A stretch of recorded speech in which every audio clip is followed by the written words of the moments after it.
All right.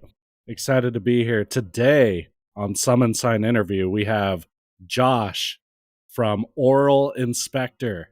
Hello. Oracle Spectre. Hey, buddy. Glad to have you here, dude. I'm doing well. Good. I just want to say, and I hope you understand, don't take this the wrong way, it's said with love, but you are the very embodiment of the meme of if the guitarist looks like this, you're going to fucking die in that pit. Dude, I have had so many people, like, depending on what kind of glasses I've worn, people have called me either Harry Potter, Peter Parker, or Jeffrey Dahmer, and I hate all three of them.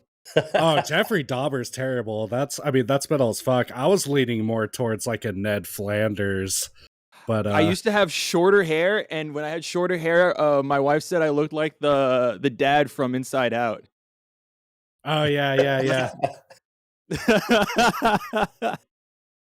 Yeah, I mean, at least you got some caricatures, man. People just tell me I look like an old guy. That's about all I get. I was like 15 and people are telling me I look like an old guy. Damn, the 80s decided to come back and give you the old, like, 15-year-olds look like they're in their 20s. Yeah. Well, the 80s are coming back strong, man. My wife's rocking the mullet right now, and she looks fabulous with it. So, actually, ironically, when I had first told her a couple years ago, I was like, babe, the mullet's coming back. She was like, I don't fucking believe you. Why would anybody have that stupid ass haircut? And now she's rocking it, dude. So take that. Hey.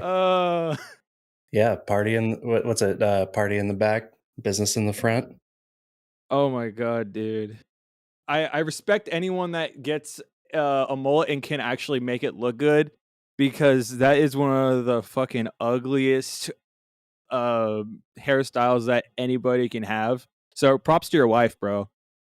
I mean, yeah, we like to put on that song Physical, and we get like the sweatbands and shit, dude, and we just make a time out of it. So purple leotards.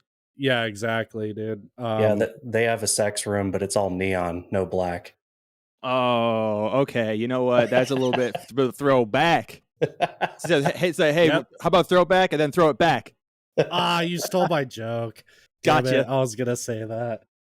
All right. Well, I'm glad we can set each other up. Hey, I was gonna say, dude, like, you write some really fucking aggressive shit, dude, and you seem like the nicest guy ever. How do you tap into the darkness? Please explain.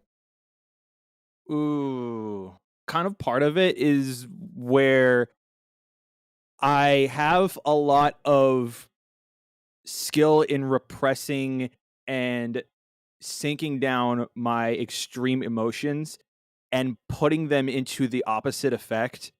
As an example, sometimes if someone like really like fucking annoys me, say if I'm at work and someone fucking annoys the shit out of me, what I'll do is I'll kind of tap that into like the opposite effect, where instead of getting frustrated, I'll get like super, super calm, and I'll kind of like play their game until I like put them into a corner and fucking manipulate the shit out of them.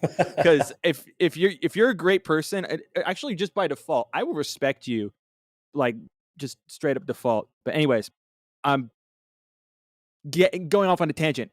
A lot of it comes from just holding back my major emotions and finding ways to express myself through music that I enjoy. It doesn't even have to be metal. It can be rap. It can be EDM. It can be dark piano music for an hour on YouTube. It can be orchestral music. It can be anything. If it's something that I vibe with, it's something that I will find inspiration from. Nice. Yeah, that's fair. Yeah, before we jump like too deep into it, we got a new mosh pit legend, and we'll give you this as an example. Maybe you got one, Josh. I forgot to ask, you go by Josh or Joshua? Oh, you can call me Josh. Okay, Josh. Cool.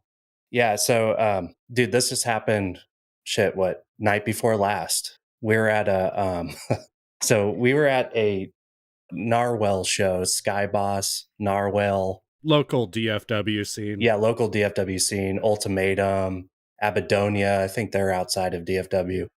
Bunch of like deathcore bands.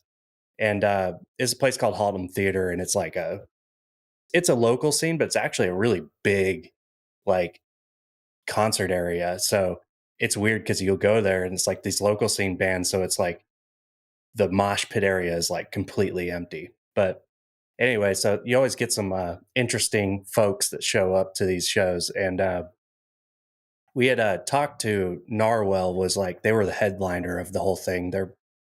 I guess they're pretty big locally. It's the first time I'd ever seen them.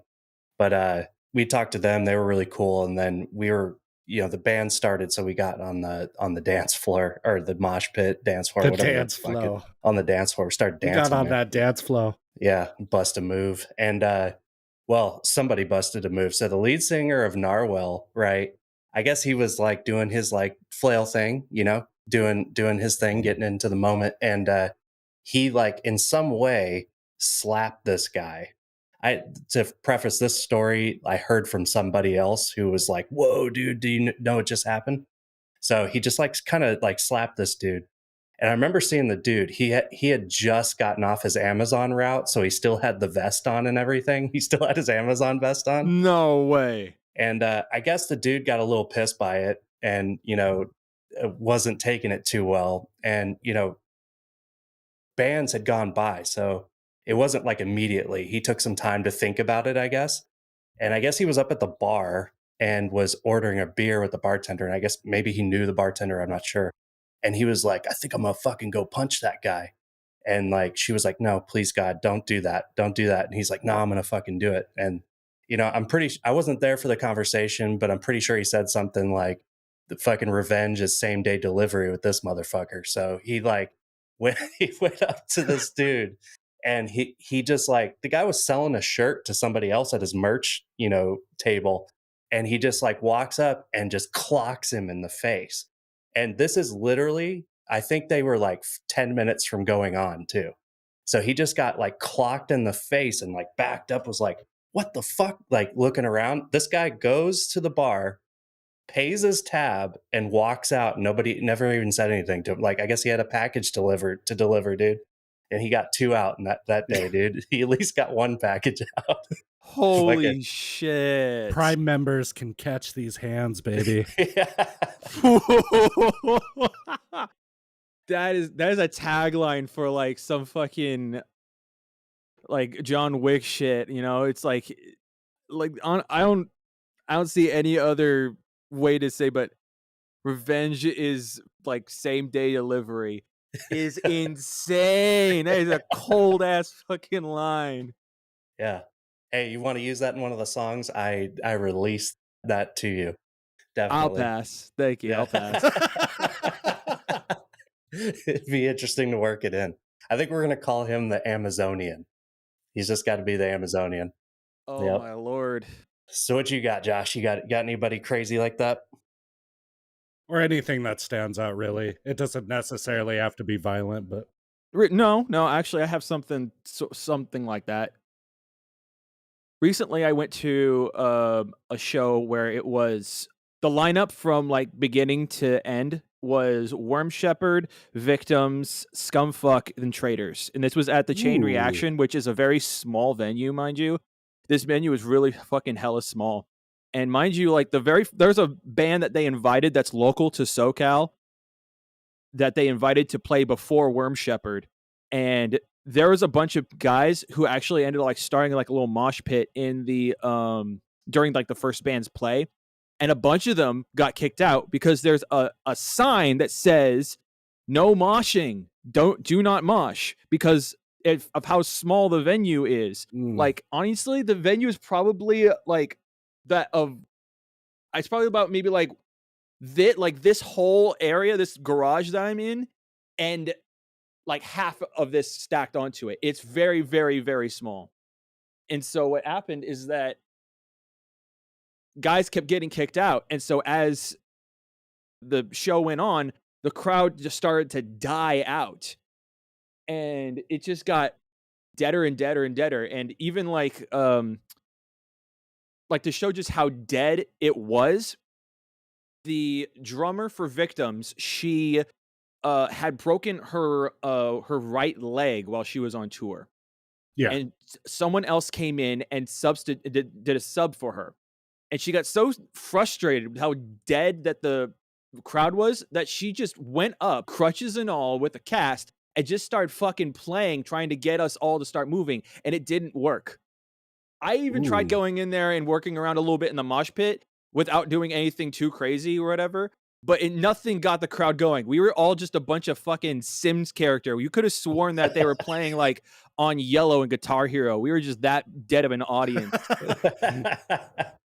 But anyways, here's where the climax kind of came in. When Traders came up, there are these guys that were wearing these jerseys that said, I think it was like SoCal G Squad. And they all were Oh, wearing like these, they're Jesus. wearing these black fucking jerseys and all, and they were all had like, they looked like G Easy, mind you. Like they would look, that's the kind of attire that they were wearing.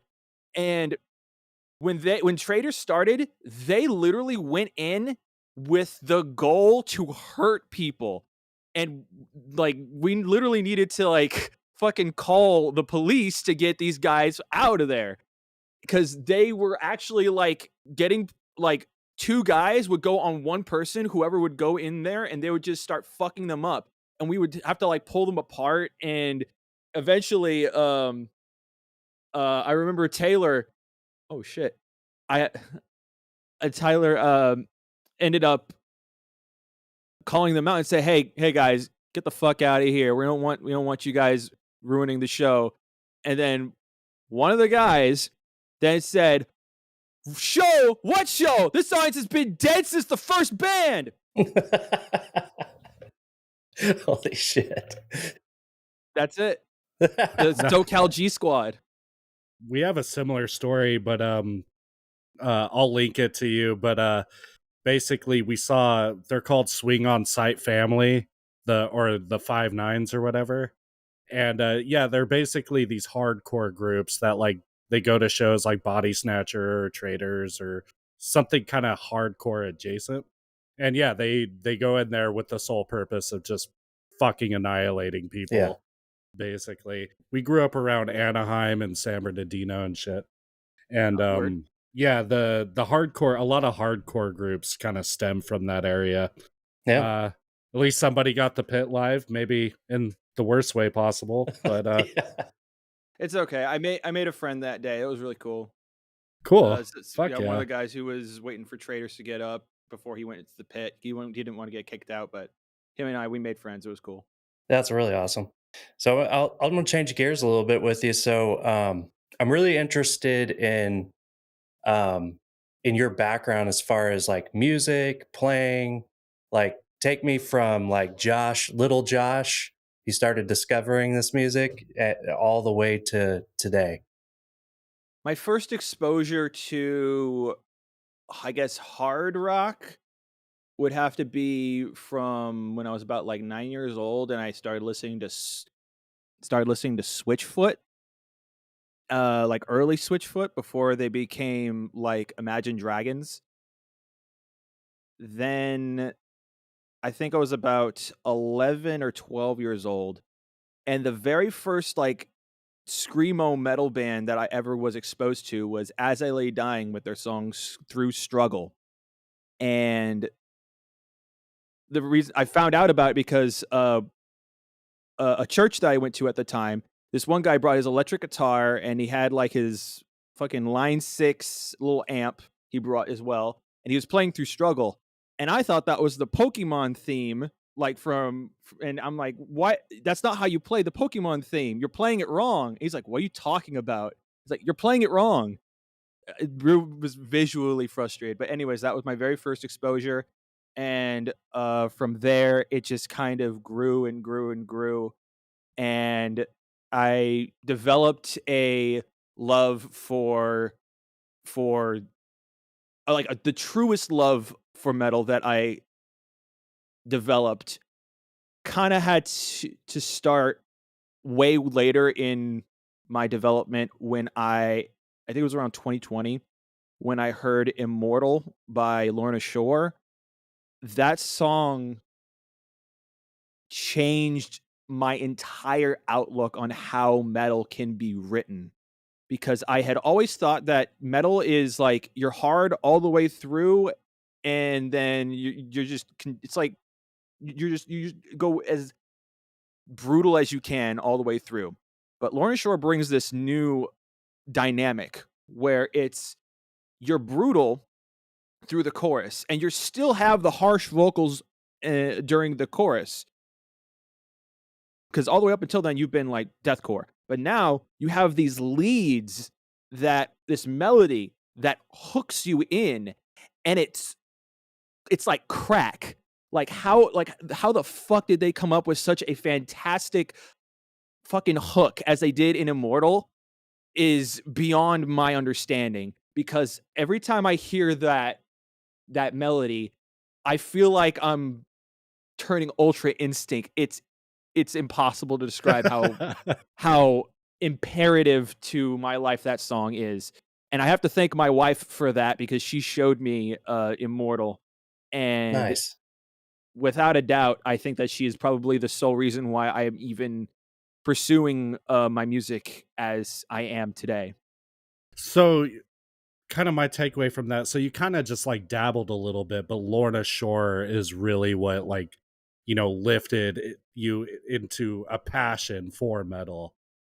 You and a lot of other people, but you kind of caught the wind before, to the Hellfire, before they really popped off. Yeah, To the Hellfire is still fantastic. And Oh yeah. honestly, hot take, the chorus is better than the breakdown.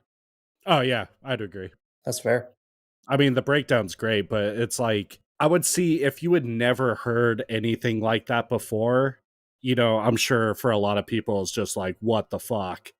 If you had never heard Lorna or anything Blackened, symphonic, or even deathcore, to see something like that for the first time, like, for us, it was Sugar by fucking, or for me at least, by System of a Down.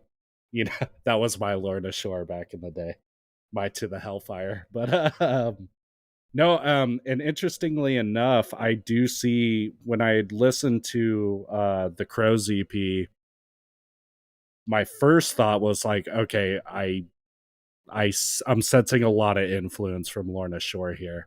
In fact, the Atlas and the Ungodly Plague, that what you had just described as that melodic hook in the chorus, I heard a lot of that in that song in particular. That and actually, not to like jerk you off a little bit, I would say it was even better than a lot of Lorna Shore songs, in my opinion, because it hooked. Gosh.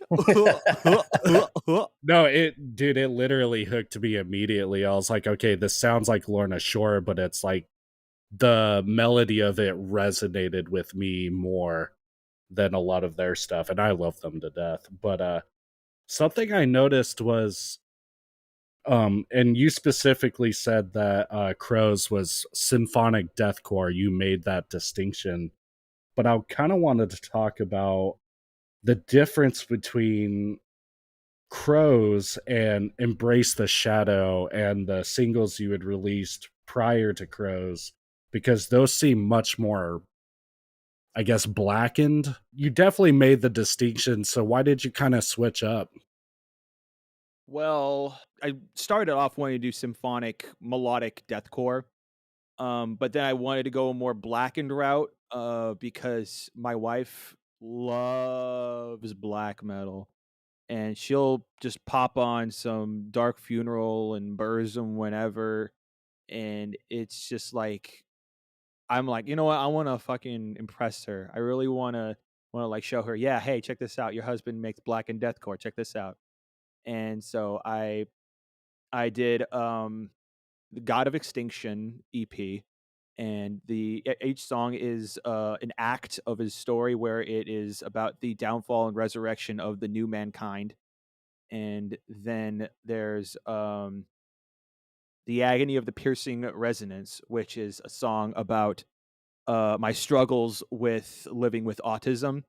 And what's unfortunate is that some people have said that the song is kind of regressive for people who have autism, But the thing is that from people who actually people who have autism have come to me and say that the song makes them feel like they're heard because this is something that they deal with within the lyrics. And the song is also probably my most melodic and I'd say more metalcore-y between all my other songs. Mm-hmm. And the reason why I kind of wanted to switch it up when I went to Crows is because with the rise of Lorna Shore, I have anticipated that if I'm going to do anything, I don't want it to point it to someone else. But the thing is that in this thought process, this thought process kind of started after the Atlas was made, and then I made Reaper of Dreams, and then the third song, which was probably it was not supposed to, title track was not supposed to sound like that at all. Actually was supposed to sound something closer to, I guess, a combination of Behemoth and Septic Flesh. But what ended up happening is that I accidentally deleted all my songs, all of them. But thankfully, Atlas and Reaper of Dreams were already mixed and mastered. But the title track wasn't supposed to sound like that. In fact, the title track was supposed to be called Black Star Omen.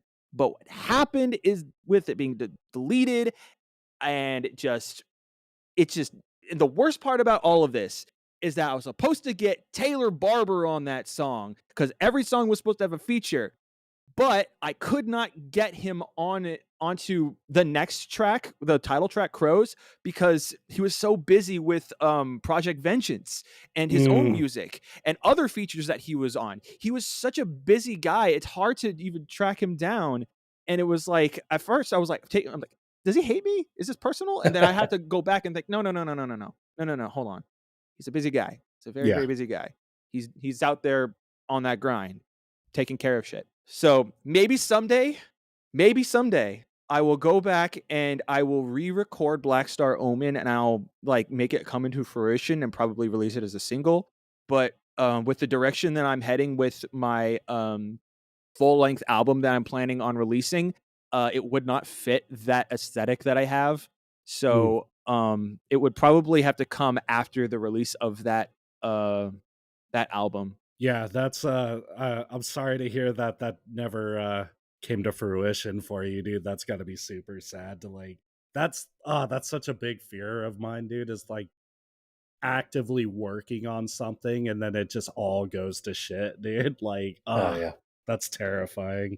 I just built a computer for the exact same reason because my old 7-year computer is about to crap out. So, and I have my own music and stuff like that. That I was like, if I lost that, I'm not good enough, to, especially on the audio engineering side, to recreate all those hours of work that I put into it. And I hate, once you're done with something, I cannot stand going back and doing it again.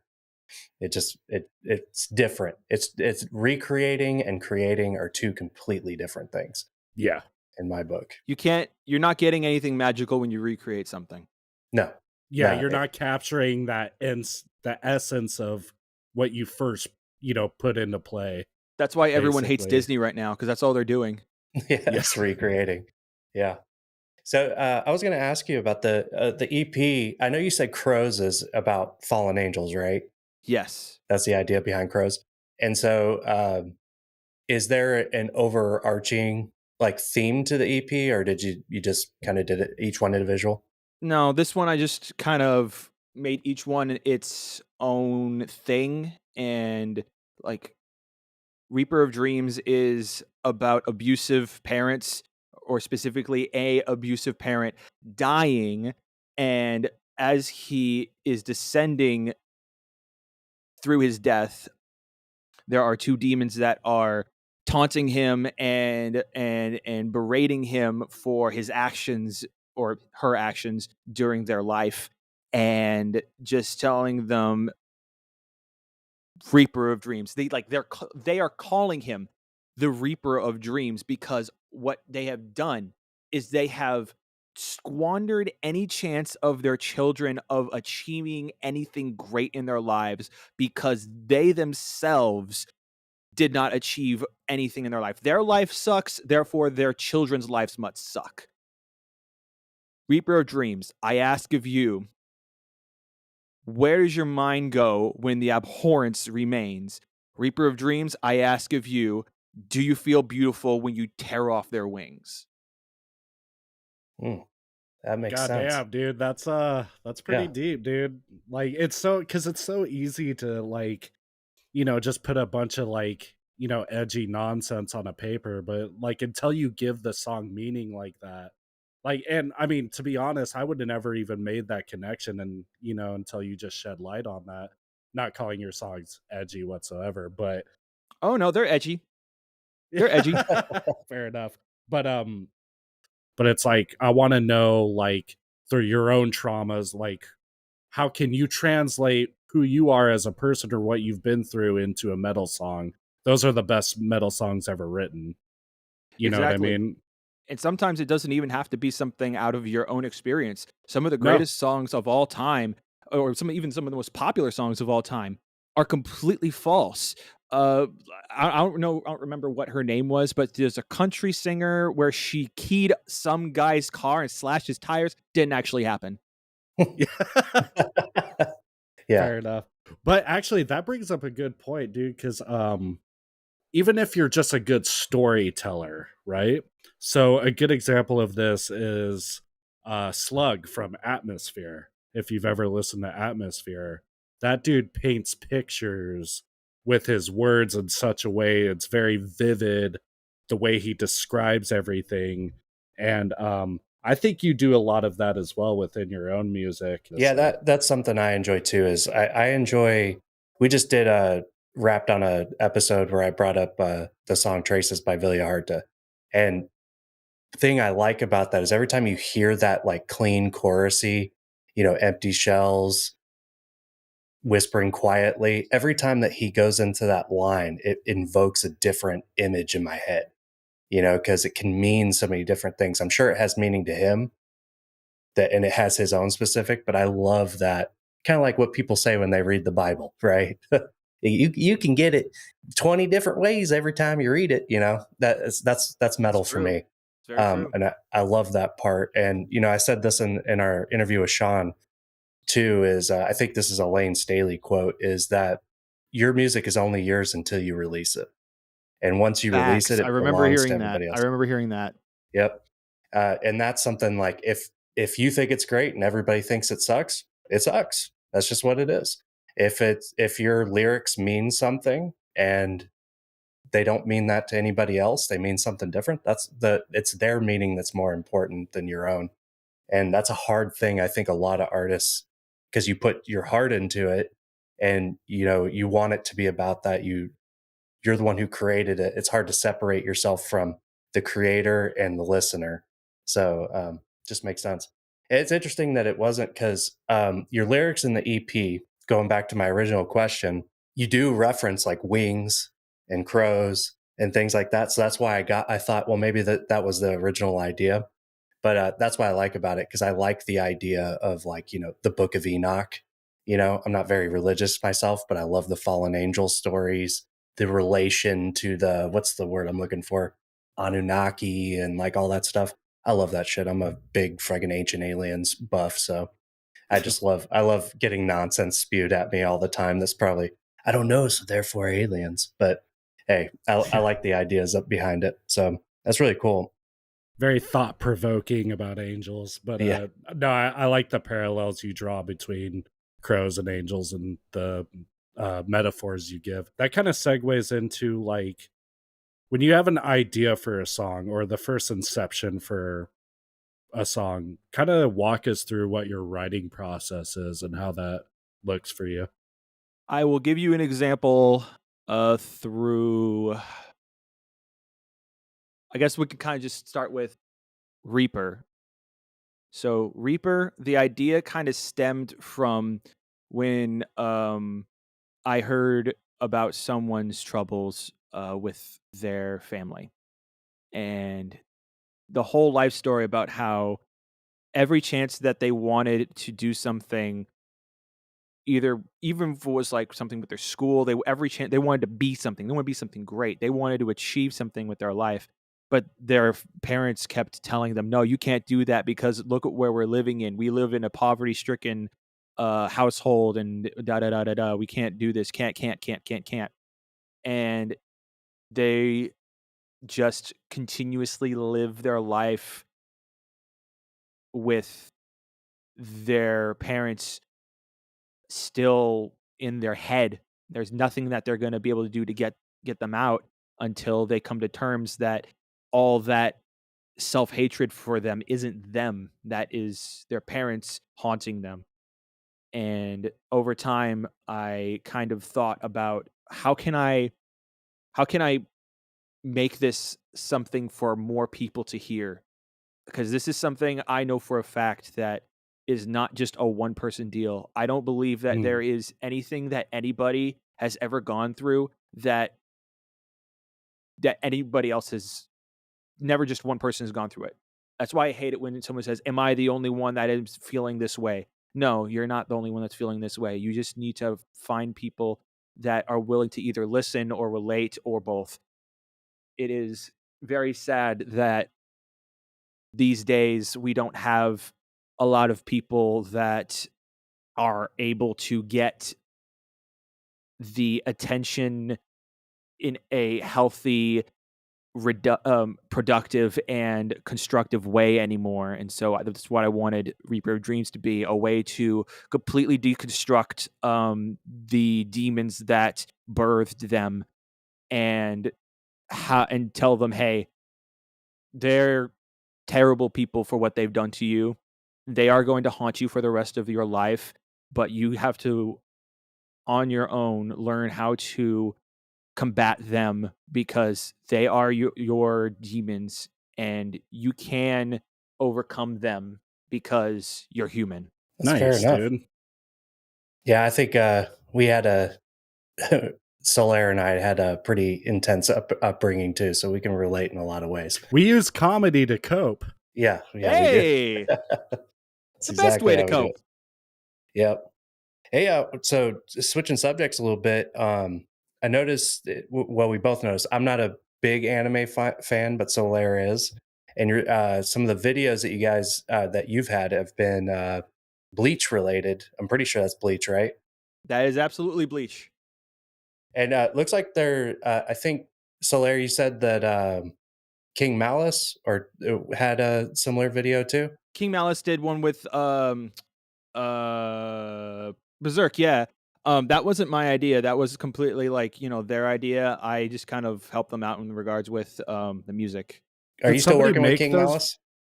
Quit talking over me, bitch. Fuck you.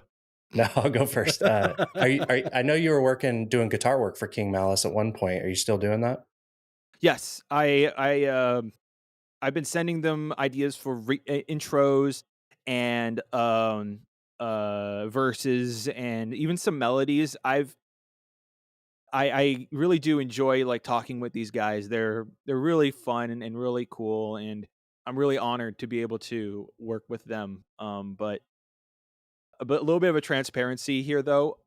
They are going to be releasing their first EP soon, and I did not have anything to do with that first EP. Okay. They Okay. Yeah, they put a lot of their own blood, sweat, and tears into that EP, and I do not want to take any credit for all the hard work that they've done. Okay. Absolutely, dude. How did you and Don Parchment get leaked up? Yeah, we actually were in the Discord for Hardcore Keem, and I saw him there, and I'm like, oh shit, you know what? This guy, he's like in like a band that's like just like a notch more popular than me. I wanna get this guy on a track. Yeah. And originally he's like, "Oh man, I'll do it for free. I don't care." But I'm like, "Fuck you. Take $200, bitch." I'm like, don't give me any of that self-deprecating bullshit. You let me show you how much you're worth. You're worth about as much as Devin Duarte. That's fair. So after Don had done vocals for the Crows EP, and the Atlas. And is that like, did y'all just start shooting the shit, and that's when he started like kind of integrating you into King Malice, basically? Yeah, exactly. We Okay. we just kind of we talked back and forth, and he just he liked my vibe, and he was like, "Hey man, are making this project called King Malice, and I need a guitarist." And he's like, "All right, hey, no problem, I'm down." And some of the stuff that I worked on, I'm not gonna lie, it could have been better, because I really tried to find like what he wanted. He wanted something more along the lines of like spite, but I Mm, can't give him spite, because that's not my style. My style isn't spite. My style is Lorna Shore, Darko, Distant, Shadow of Intent, Dimmu Borgir, Septic Flesh. I can't give him spite. yeah, that's So fair. that's why he got these other guys who actually can give him spite. And so there we go. King Malice was made. No, I had a experience like you just reminded me of when I was like 22. It was like about I'm gonna age myself here.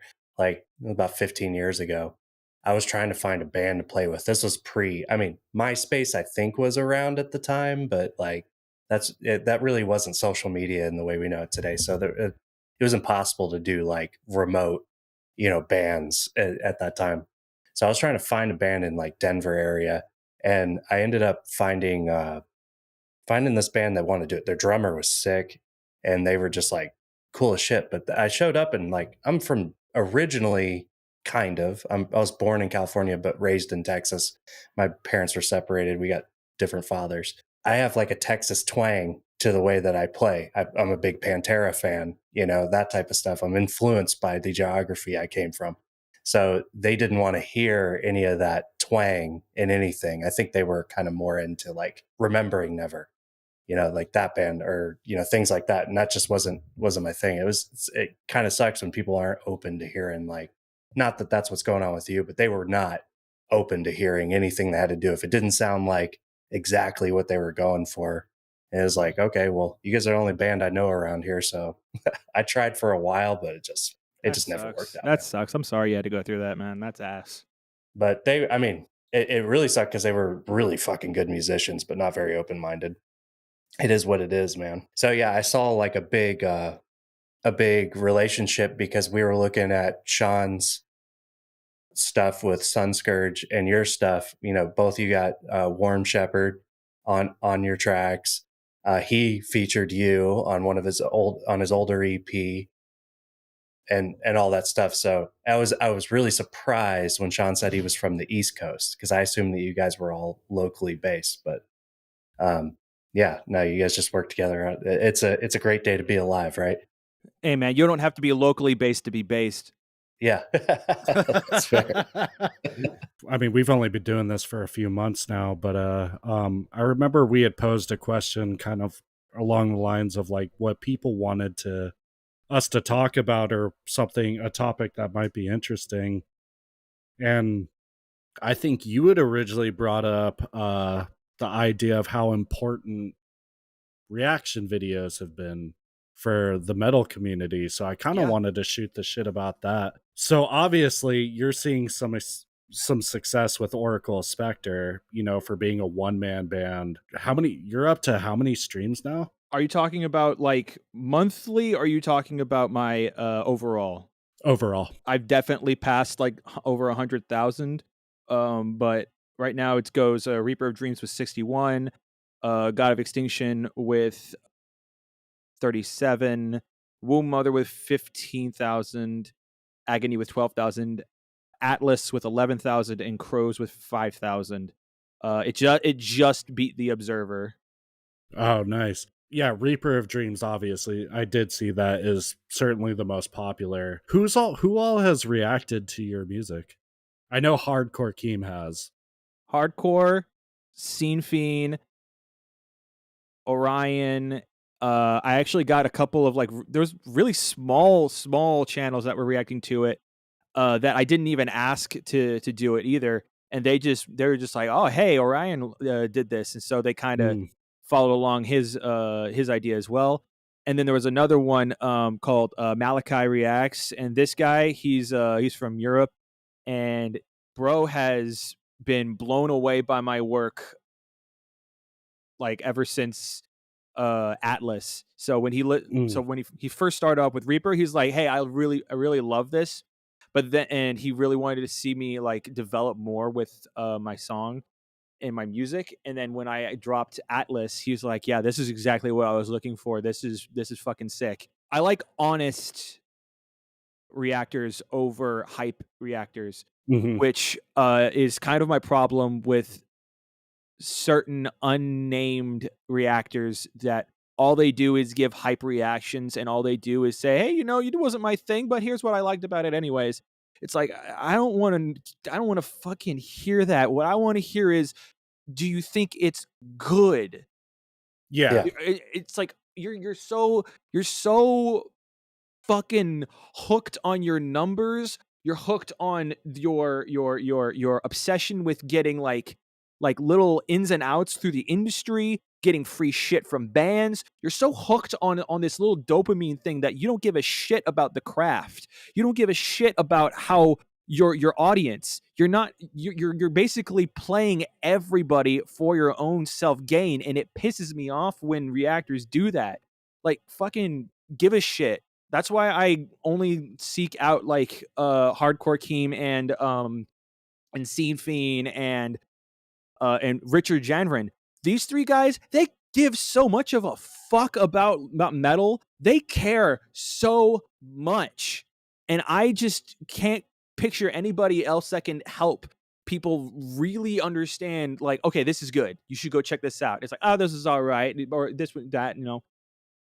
That's why I think reactors are so important, because not only are they a way for people to learn new music, but they're also a way to help artists keep responsible to their craft and not get lazy.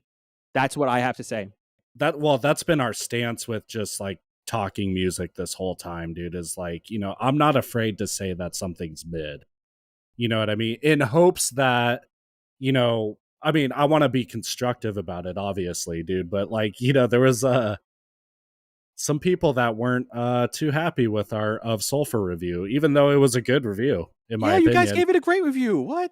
To some people, if it's not like, because you know what I've noticed with reactions too, and this is why you have, again, some that won't be mentioned, is people just want to have their feelings validated. That's all that matters.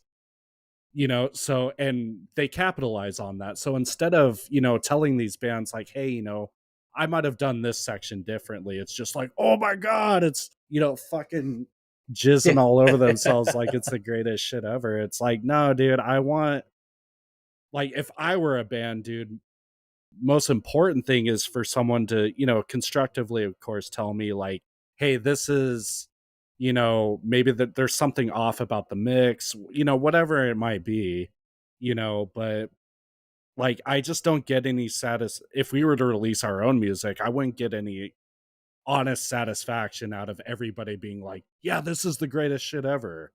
Like, Yeah. honest I to mean, I would at God. first, but then I want some, Yeah. if someone wants to jerk me off, they can. I mean, I'm not going to be unhappy about it. But Exactly. no, that I agree with you 100% too. Just because I've watched a lot of the reactions, because we were thinking about dipping our toes in it, and we've done a couple videos, and it's the same thing as, it's like these guys, even some that the bigger ones, it's like you put out this many videos and you're telling me every one of those songs was the best song you ever heard. I doubt it. I doubt you, like, and especially I've noticed this as being like into the podcasting, I pay more attention now than I used to. I used to be the guy that finds an album and listens to that for like a month, and that's about all I listen to. I might go out to some older stuff, but I would stay on something for a long time. And now that I want to stay current, I'm constantly consuming. And I've noticed that my way of listening has changed a lot, because because I was only on one album at a time, like, if something might be new to me, but it's not new to the scene, you know? And now that and I don't know everything, but I do know a lot more than I used to. things aren't coming as new as they used to, if that makes any sense. It's like, oh, okay, I've heard this before. It kind of sounds like this, kind of sounds like that. Oh yeah, So you're gonna this is get a that trend. with everything. There is I don't think that anybody realizes that if you say, "Oh, this is something that sounds completely new."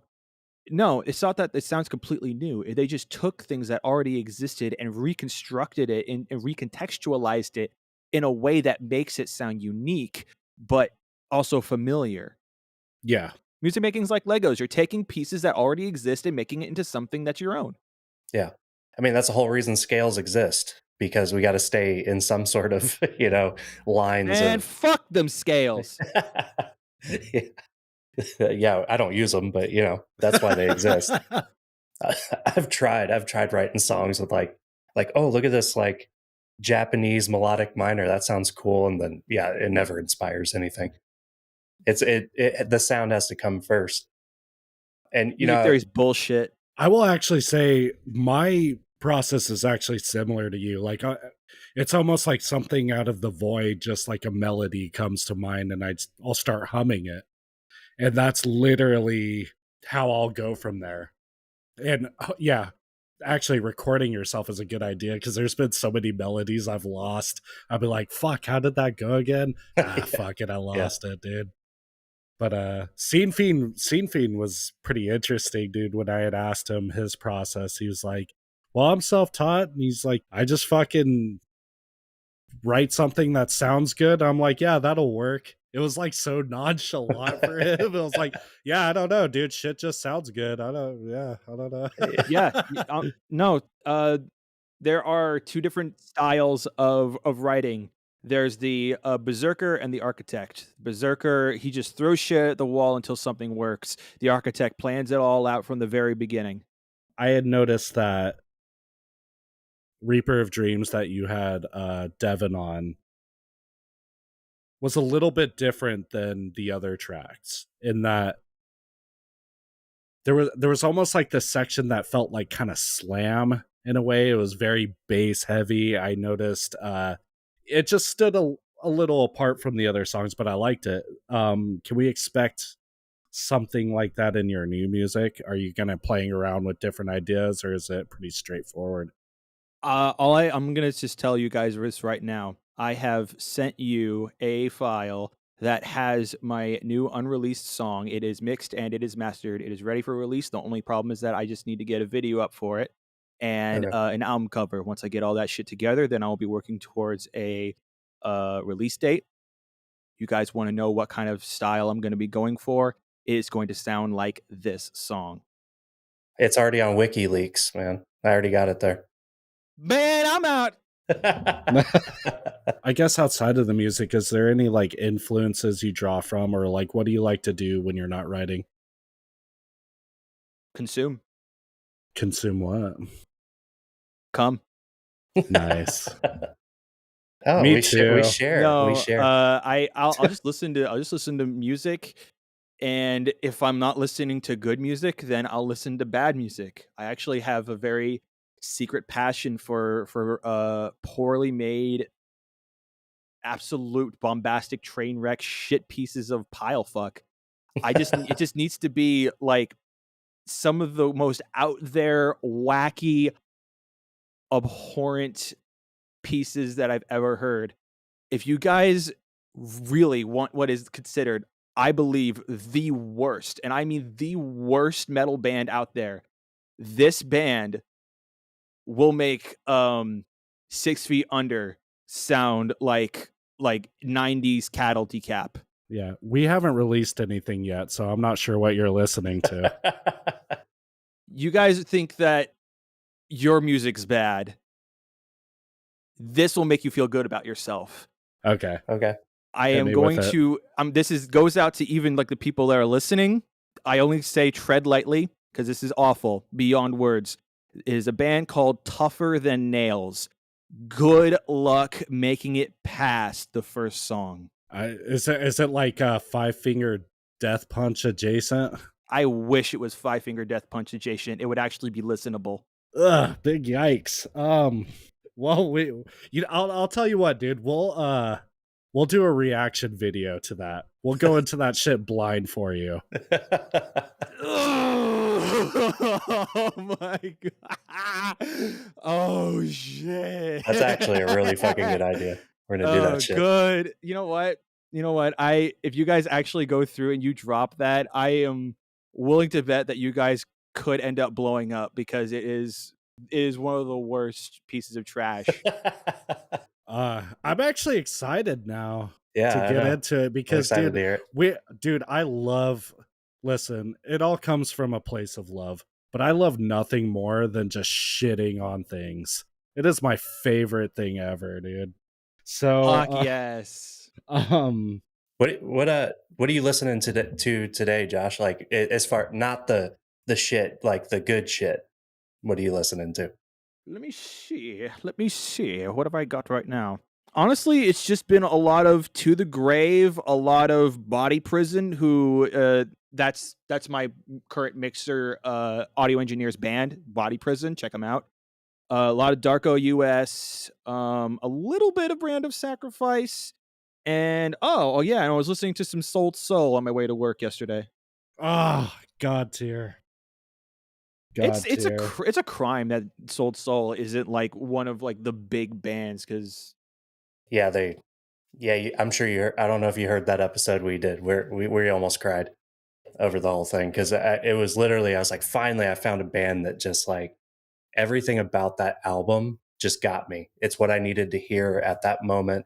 Is well done, and then finding out it's a solo album on top of that because that was just Stevie, and then they had the bassist Ethan, who helped out a little bit on it, but it was mainly Stevie just putting out his own shit because the whole band kind of dissolved. And it was like, man, that really sucks because I would love to see that album live. I would put For Whom the Banshee Cries up there with Immortal for me. Really? Yeah. Like that's fair. Because honestly, the rest of the album is good, and there are definitely some better songs on that album. But the problem is that, well, not the problem. The thing is that For Whom the Banshee Cries is one of those pivotal, life-changing, mind-altering songs for me. Yeah. Yeah, it's definitely a gateway to the album. If anybody's questionable on the album, it's just like listen to this song first. And if you don't like that, then you just don't like that type of music. And you know what's crazy is we literally discovered that album from just like a Reddit post we made, of literally like, hey, what's an album that you guys think flew under the radar? And one person was like, you need to stop what you're fucking doing and listen to this. It's almost upsetting to know we could have gone our whole lives without completely missing that album, dude. But Stevie had kind of mentioned to us that he might be working on something. So please. Yeah. He's got something in the works, definitely. He said he'd let us know whenever it came out because he was happy with the review. So you know that one meme of the guy, the black guy screaming is like, for the love of God, please. Yeah. That's me. Yeah. So I don't know how are you, Josh, with like bands like Slice the Cake, like those really like drawn out. I got something. Here's a story. Do you guys know who Miles Dimitri Baker is? No. He was a guitarist for Rings of Saturn and during the album The Macrocosm. Oh, okay, yeah. And he then went on to make the band Interloper, which is like a prog band. He way back in like 2011, he introduced me to Slice the Cake, and he's like, "Dude, you got to hear this guy's vocals. He sounds so fucking good." And I was just like, "Holy shit, the fuck?" Because like prior to that, I used to listen to a bunch of, As I Lay Dying and August Burns Red and a bunch of fucking metalcore, and then all of a sudden I get some culture into my life and I can't handle it. And then that song is one of the 4 songs that helped me bag my wife. It was that song. No, sorry. It was the song. Shoot, it's like the really fucking long one on the one with the mask. Oh, The Man with No Face. Okay. Oh yeah. So yeah, The Man with No Face, The Alpha, the Omega, Shit. It's by there's a song by the band called The Healing. I forgot what it's called. That song really got me in there. And then there's a fourth one, but I can't remember it. Anyway, yeah, Slice of Cake helped me get a real baddie. I'm not gonna lie. Dude, your wife sounds like a woman of culture. Yeah. She's a woman of culture because she is just like, she's the reason why I do everything that I've been doing. She's the reason why I'm talking with you guys here today. Nice. Well, I mean, I would hope you would just want to be on because you like us, not because your wife made you. No, I'm kidding. It ain't like that. It's like she inspired me to do it. Yeah. No, but dude, to be into like, dude, I can't imagine like meeting a girl and then she's like, yeah, I listen to like the Faceless and fucking the Slice the Faceless. Yeah, Slice the Cake, dude. Yeah. Dude, she's got to be part of the 0.1% of women that listen to Slice the Cake. Has she listened to Soul? Yes, actually. I think she introduced me to them too. Oh wow, nice. Jesus Christ. Very cool. All the life-changing bands, she's introduced me to them. Yeah, well, I just posted in the chat the name of the band I was bringing up earlier when I brought up Slice of Cake, Xanthocroid. If you like Slice of Cake, you like them. That's actually, they haven't come out with anything in a while, so I'm a late comer. My name isn't Xanthocroid, it's Zeltoid. Why not Zoidberg? Oh my gosh, I fucked it up 3 times over.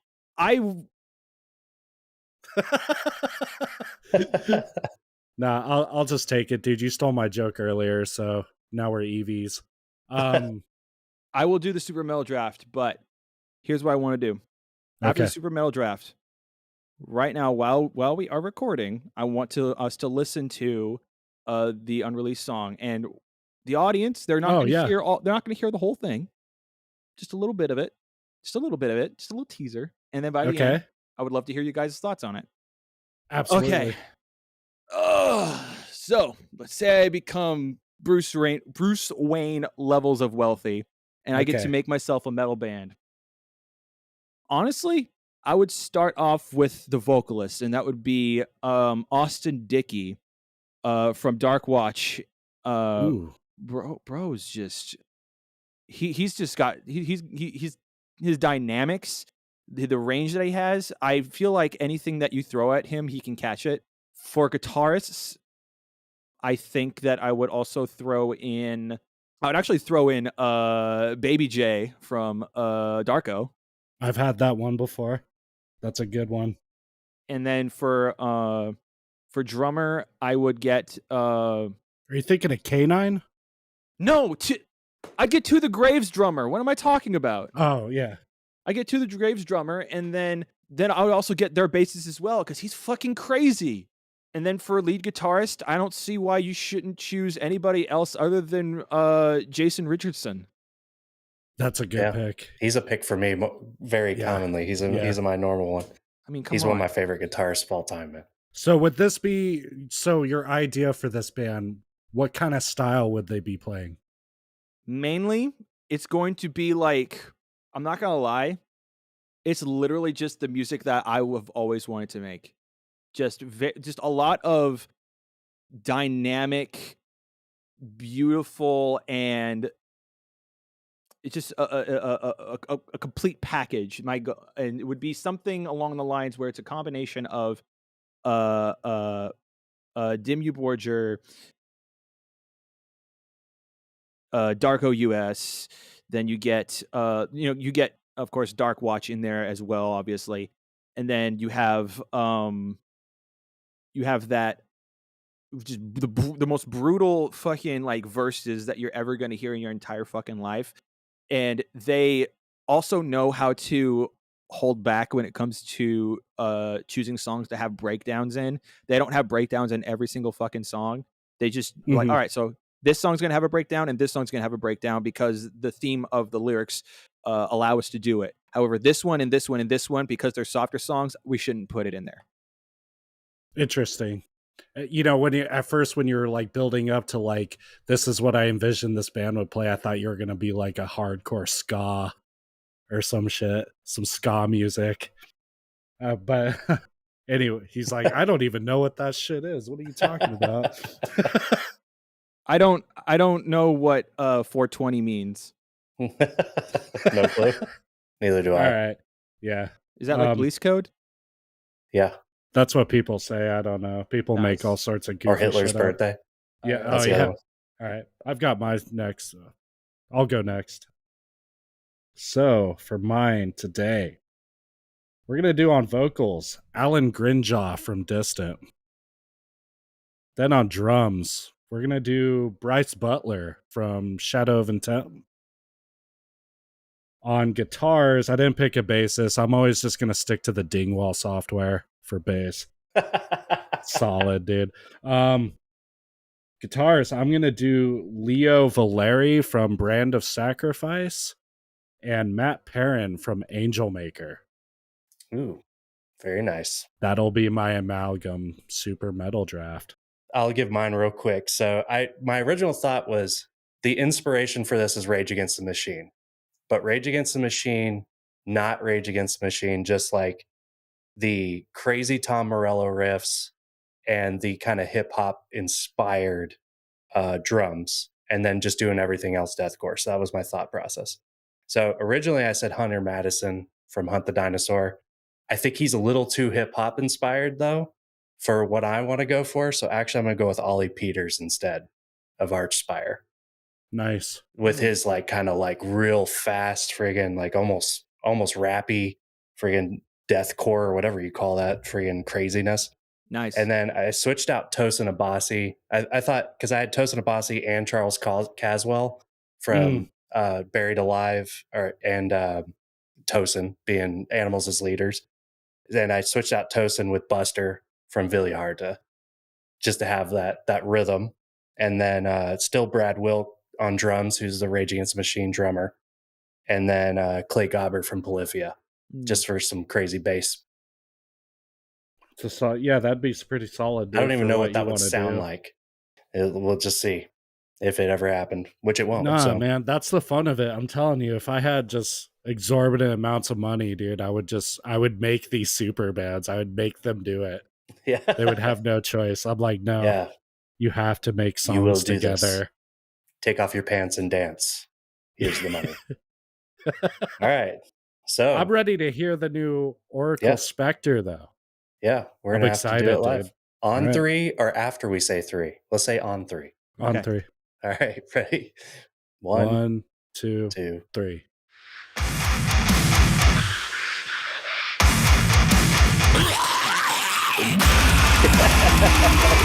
Booger Kids.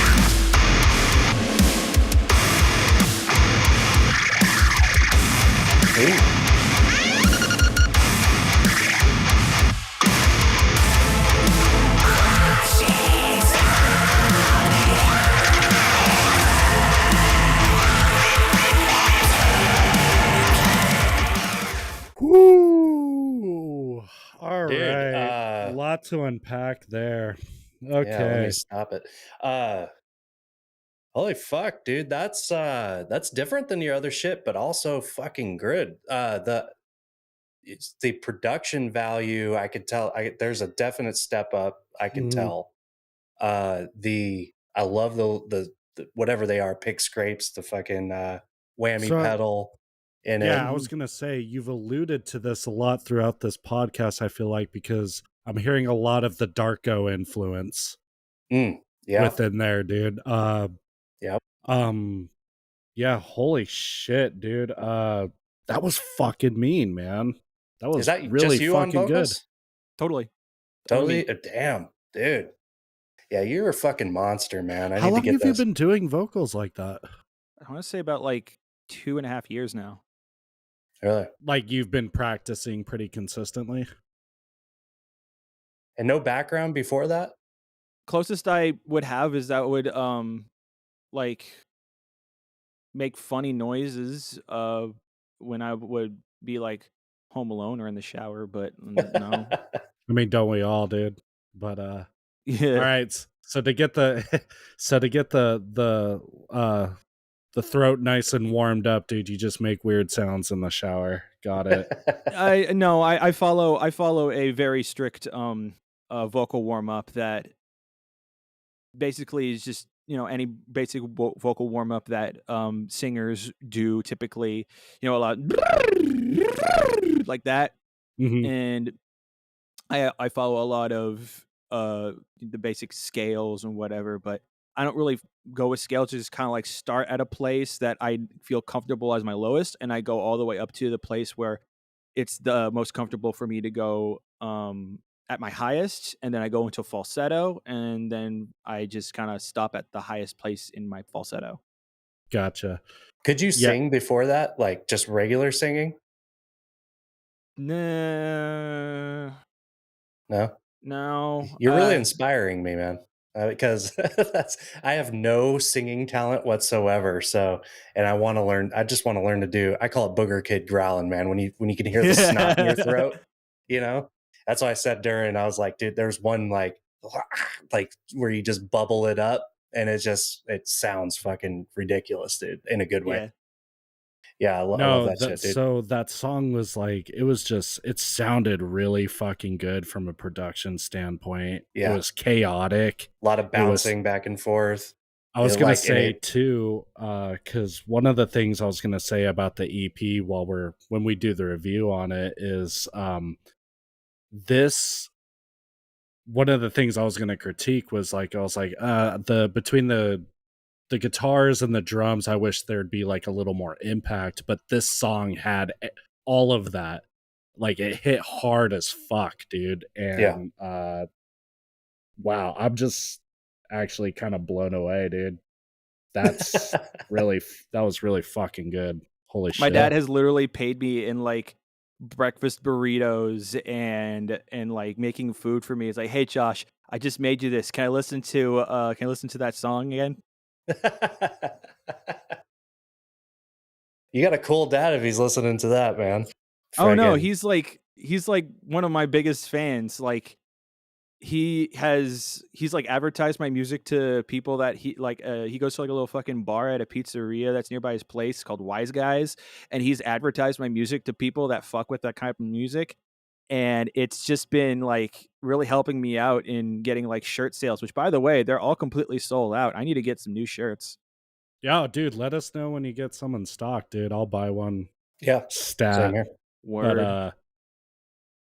yeah, dude, that's totally a step up, dude. I mean, I already liked the EP, but I really like this direction you're going. It's I think people are gonna y'all have something to look forward to with this. I'm genuinely stoked, dude. And I'm stoked for you, dude, that you're garnering some success from this because you deserve it. So Thank you. We're big fans, man. yeah. That's why we have like we've said from the beginning that we, like with the reaction videos, like we don't want to just like jerk people off, right? But I also said I don't want to shit on people if I don't like their music, because who the fuck am I, right? To say like just sit in a video for 15 minutes and say how much something sucks. So I refuse to Okay, do that. I'm gonna stop you right there. If something sucks, don't don't be afraid to hold back on what you feel, because here's the reason why. You don't have to be a cook to critique how good or bad a hamburger is. That's fair. That's fair. That's a good point. I probably need to come away from that. But the reason we have you on is because we are true fans. We love your music, and actually, you're just an OG for the Super Metal Brothers. There's only a few people that started following us from the beginning, and you're one of them. So Yeah. it's actually funny. Because of your picture, I just there's other people who followed us around the same time who had like similar pictures, and they were all like kids.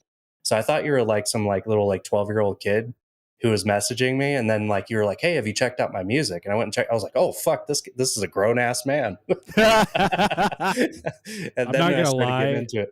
It'd be way cooler if he was a 12-year-old fucking releasing bangers like that, dude. Yeah, God damn, definitely. I would be sounding like Alex Terrible right now. Yeah, by now, yeah. Well, cool, man. I Anyways, think that's we'll talk about release and all that stuff once we're done here. It's a great conversation. I felt like we had some fun, man. For You're sure. one of the SMB boys, so maybe we'll have you on again in the future. and Yes. let us know, man, when you get when you get a little closer to like the state of your next album, dude, we would love to fucking dive into that for you and give you, you know, honest feedback on it, whatever I'd you've love that. got. I would love Yeah. that. What before we go, I just want to say one more thing. The song that you just heard is called Valley of the Flies. It is about a guy who goes to hell to save someone that he loves. And what happens is that he ends up getting trapped in hell there and he's stuck there. And a demon, an inhabitor of hell, then comes down and he berates him. He's like, "You're a fucking idiot. You're here all by yourself. You didn't have any idea like how you were going to find her. You didn't have any idea how you're going to get out. You just knew how you're going to get in and you just wanted to save her. You're a fucking idiot. Why did you do this?" And the line actually comes at the ending of the breakdown of the song that you guys heard. And the line is, "Sheep in the desert without your shepherd, cinder your bones shall turn, bound all you alone shall burn." God damn.